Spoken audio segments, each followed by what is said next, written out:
Le bureau de prévision météorologique situé au centre de lancement de satellites de Jiuquan en Chine surveille de près le ciel.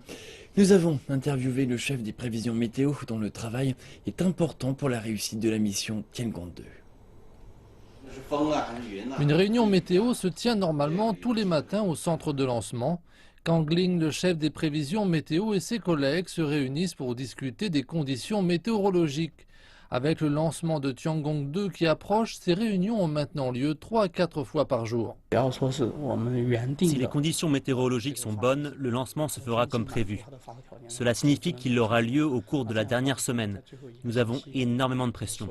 Après avoir obtenu un diplôme de sciences atmosphériques à l'université Lanzhou, Kang Lin a pris part à plusieurs projets spatiaux clés en Chine. Il n'était encore qu'un étudiant lorsqu'il a réalisé sa première mission. Lorsque les astronautes de Shenzhou 6 ont commencé leur voyage, il neigeait. Cela voulait dire que nous devions prévoir à quel moment précis les chutes de neige s'arrêteraient, ainsi que la période d'arrêt des vents. Nos prévisions ont permis de garantir la mission. Nous étions très enthousiastes quand nous avons entendu les nouvelles à l'école. Ce fut la première fois que je réalisais l'importance de notre travail. Ce n'est que plus tard que Kang Lin a travaillé au centre de lancement de satellites de Jiuquan. Au début, quand j'étais au travail, nous avions signalé que les vents souffleraient entre 9 et 10 heures. À 8 heures, j'ai regardé par la fenêtre pour observer les arbres.